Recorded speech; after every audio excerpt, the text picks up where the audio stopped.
আসসালামু আলাইকুম। কেমন আছেন সবাই?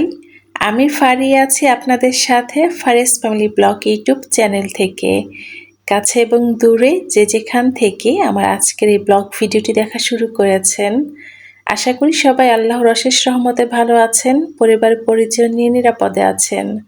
আলহামদুলিল্লাহ, আমি আমার পরিবার পরিজন নিয়ে ভালো আছি। আজকে সকালের নাস্তায় ছিটা রুটি বানাবো, জম্পেশ খাওয়া দাওয়া চলবে।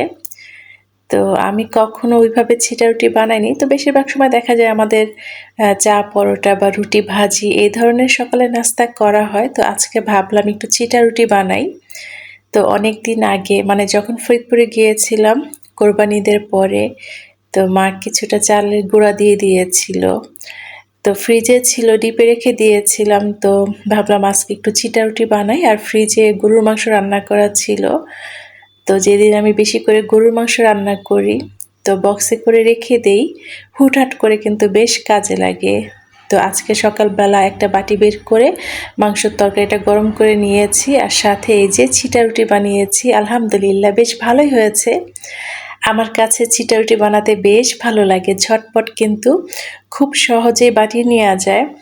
তো একসাথে অনেকগুলো ছিটা রুটি বানিয়েছিলাম, তবে বাচ্চারা খুব একটা পছন্দ করে নাই কেন জানি। তো নতুন একটা জিনিস তো অভ্যস্ত না ওরা এটা খেয়ে। আপসি তো কোনো রকম একটা খেয়েছে, আর ছোট্ট ছানা তো মুখেই নিল না। তো চালের গুঁড়া দিয়ে যেহেতু বানানো, তো আপসি বলছিল যে কেমন যেন লাগলো আম্মু খেতে, ভালো লাগে নাই, তো অনেকটা মচমচে হয় নাই কেন, তুমি তো রুটি বানাও কি সুন্দর মচমচে হয়, নানা ধরনের অভিযোগ। তো বললাম একটু টেস্ট করো, দেখো কেমন লাগে, দেখো কত সুন্দর দেখতে।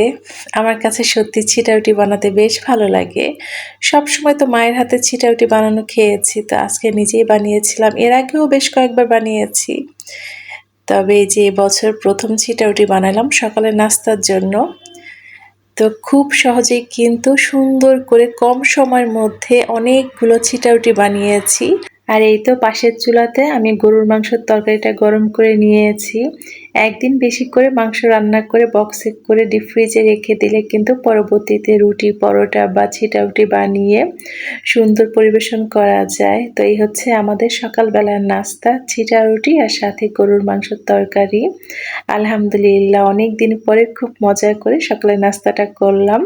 চলুন সকালের নাস্তা করি, আর আপনাদেরকে একবার স্মরণ করে দিতে চাই, আমার ভিডিওটি যারা দেখা শুরু করেছেন প্লিজ একটা লাইক দিবেন যদি আমার ভিডিওর কোনো অংশ আপনাদের কাছে একটু হলেও ভালো লাগে।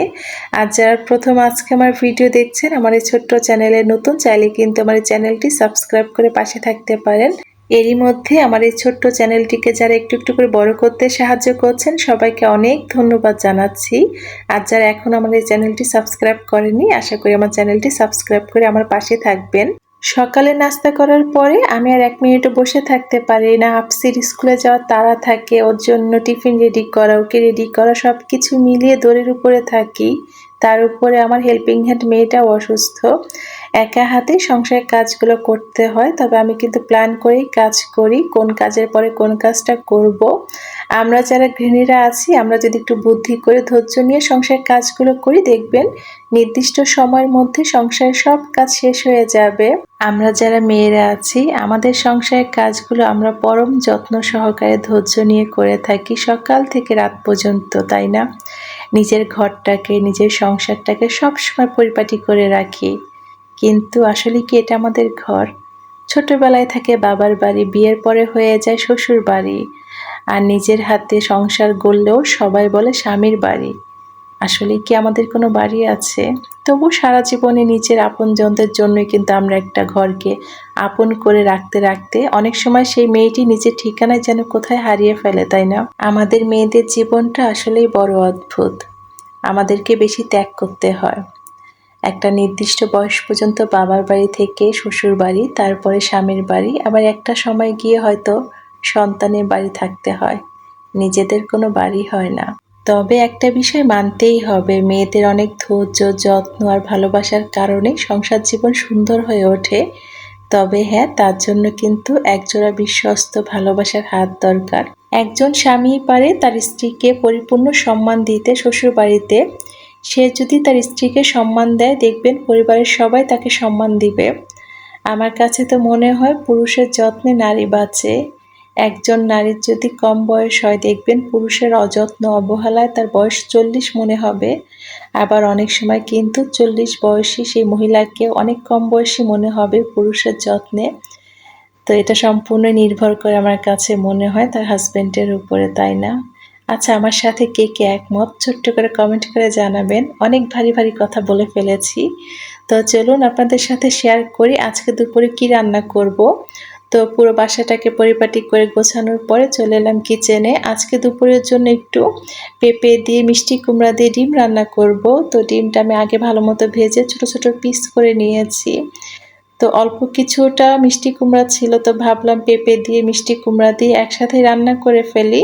আর যেহেতু গরুর মাংসের কিছুটা তরকারি আছে, তো এই হচ্ছে আমাদের আজকে দুপুরে রান্না। একটু ঝাল কম করে দিলাম যে আমার ছোট্ট ছানাও খাবে, আর ওর যেহেতু একটু সমস্যা হচ্ছে পেটে, তো ভাবলাম বেশি করে পেঁপে দিয়ে রান্না করে ওকে ভাত খাইয়ে দিব। তো যাই হোক, অনেক কঠিন কঠিন কথা বলেছি, কেউ কিছু মনে করবেন না প্লিজ। বিশেষ করে আমার যে সকল বিবাহিত ভাইয়েরা আছেন, কারণ অনেক ভাইয়েরাই আমার ভিডিও দেখেন, তো আপনাদেরকে উদ্দেশ্য করে বলছি পরিবারকে সময় দিবেন। পরিবার হচ্ছে একটা শান্তির জায়গা। জীবন থেকে যে সময়টা চলে যায় সেই সময়টা কিন্তু আর কখনোই ফিরে আসে না।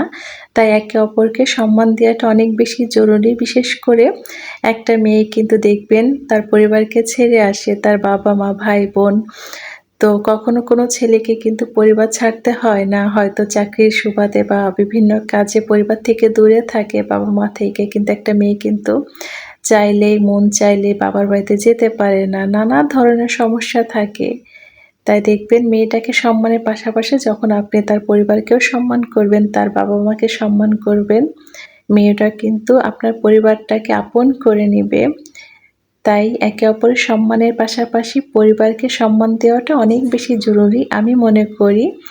তো যাই হোক, চলুন আজকে দুপুরে রান্না করি আর সেই সাথে আপুদের কমেন্ট পড়ি। আমার গত দিনের ভিডিওতে এসে মুক্তা লাইফস্টাইল ব্লগ থেকে প্রিয় মুক্তা আপু আমাকে এত সুন্দর করে একটা কমেন্ট করেছিলেন, না পড়লেই নয়। তো আপু আমাকে লিখেছিলেন, আসসালামু আলাইকুম ফারিয়া আপু, ইউটিউব জার্নিতে তুমি আমার প্রথম থেকে পথ চলার সঙ্গী।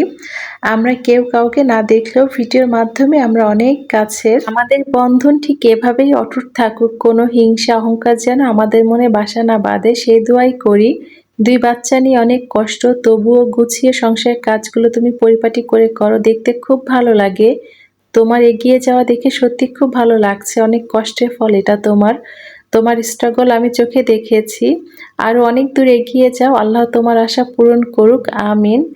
অনেক অনেক ধন্যবাদ জানাচ্ছি মুক্তা আপু তোমাকে এত সুন্দর করে কমেন্ট করার জন্য। আসলে এই জার্নিতে তুমি কিন্তু আমার সেই শুরু থেকেই আছো। অনেক আপুদের কিন্তু কখনো চোখে দেখিনি, কিন্তু এই যে কমেন্টের মাধ্যমে মনে হয় যেন অনেক কাছের। আসলে ইউটিউব একটা ভালো লাগার জায়গা, ভালোবাসার জায়গা। আমি মনে করি আমরা যারা এই প্ল্যাটফর্মে কাজ করছি অনেক ধৈর্য নিয়ে কাজ করি, কিন্তু এই যে একে অপরের প্রতি যে সম্মান ভালোবাসা এটা আসলে অটুট থাকুক। চোখে না দেখেও কিন্তু একে অপরের প্রতি যে ভালোবাসা থাকে, মায়া থাকে, এটা অনেক বেশি ভালো লাগার। তো আসলে এই প্ল্যাটফর্মটা কিন্তু হিংসার জায়গা না। আমি মনে করি একে অপরের প্রতি আমাদের অনেক বেশি ভালোবাসা থাকতে হবে, একে অপরের প্রতি সাহায্যের মনোভাব থাকতে হবে, তাহলে কিন্তু দেখবেন আমরা সবাই মিলে একসাথে কাঁধে কাঁধ মিলিয়ে অনেক দূর এগিয়ে যেতে পারবো ইনশাল্লাহ। তো যাই হোক, দুপুরে রান্না বান্না খাওয়া দাওয়া নামাজ কালাম শেষ করে আমার ছোট্ট ছানাকে ঘুম পাড়িয়ে এই যে আমি অলস দুপুরে বসে পড়েছি কিছু কাজ নিয়ে। তো মিষ্টি কুমড়ার বিচিগুলো আমি রোদে শুকিয়ে এখন বসে বসে খোসা ছাড়াবো। এই কাজটা করতে অনেক কঠিন, কিন্তু মিষ্টি কুমড়ার বিচি ভাজা খেতে খুব মজা। তো বিয়ের আগে কিন্তু আমি আর মা বসে বসে যখন মিষ্টি কুমড়া নিয়ে আসতো, এই বিচিগুলোকে সুন্দর করে রোদে শুকিয়ে তারপর বসে বসে এই যে খোসা ছাড়িয়ে তারপর ভাজতাম, খেতে আসলে খুবই মজা। তো যাই হোক, জানি না কে কে এখনো আমার সাথে আছেন, আমার কথাগুলো শুনে যাচ্ছেন অনেক ধৈর্য নিয়ে, অনেক কষ্ট করে আমার পুরো ভিডিওটি জুড়ে থাকার জন্য আপনাদের সবাইকে অনেক ধন্যবাদ জানাচ্ছি। নতুন দিনে নতুন আরও একটি ব্লগ ভিডিও নিয়ে আপনাদের মাঝে হাজির হব। সেই পর্যন্ত সবাই পরিবার পরিজন নিয়ে ভালো থাকবেন, নিরাপদে থাকবেন। সকলের সুস্বাস্থ্য আর দীর্ঘায়ু কামনা করে আজকের মতো বিদায় নিচ্ছি। আল্লাহ হাফেজ। আসসালামু আলাইকুম।